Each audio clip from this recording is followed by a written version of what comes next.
Crowds in central Beirut had been building for days, as had their anger. Prime Minister Saad Hariri tried to calm them down, but his attempts backfired. The protesters threw anything they could find at him. They're venting at the government's attempt to raise taxes to pay for public sector pay hikes.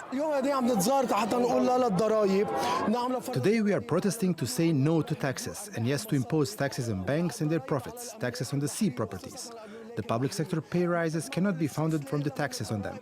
We cannot fund it by putting indirect taxes on consumption and on the poor people's pockets. Lebanese politicians agreed on several tax hikes last week, but the proposal to raise the sales tax by 1 percentage point appears to have been the last straw for many people, in particular those from the working and middle classes. Another theme of the protests has been accusations of rampant corruption against politicians.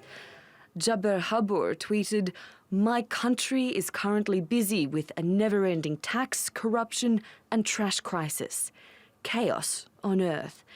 It's a sentiment echoed by many people angry at the government's handling of the economy. Ahmed Al-Zain said, "The politicians in Lebanon are a disgrace for this beautiful country." The World Bank estimates that Lebanon's budget deficit will grow from 7.4% last year to 8.7% in 2017. And it says Lebanon's overall debts could be 155% the size of its economy, the third highest in the world. Part of the problem facing Lebanon is its deep social and religious divisions.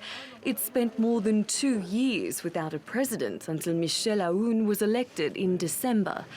A potent symbol of how these divisions have affected ordinary people in recent years has been the huge piles of uncollected rubbish in parts of the country. Hariri has been trying to push through Lebanon's first budget since 2005. There are few politicians in the world who would relish such an enormous challenge. Natalie Pohanen, TRT World. Now, for more on this, Simon Neaime joins us live now from Amman in Jordan. He's Professor of Economics at the American University of Beirut. Professor Simon, thank you very much for joining us.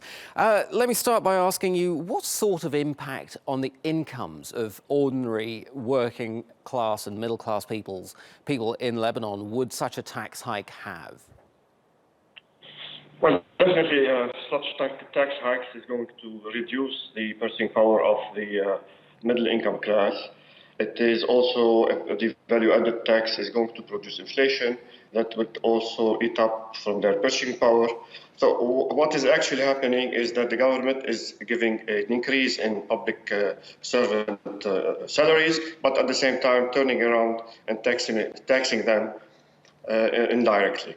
So it is really a situation that has put the government in a bind in such a way that now that they promised a salary increase, but at the same time are not able to secure the revenues. Right. And most of the angerness that has been taking on the street is the fact that people believe that the government should have prioritized its action, in the sense that instead of taxing people, they should have perhaps resorted to fighting corruption more eagerly and before levying any taxes on the middle class, which will affect all the population negatively. Indeed. That's a very good point, Professor. Corruption is a central theme that's come up again and again in Lebanon. But look, it took 2.5 years to... looks like we might have lost Professor Neaime in Amman in Jordan there, unfortunately.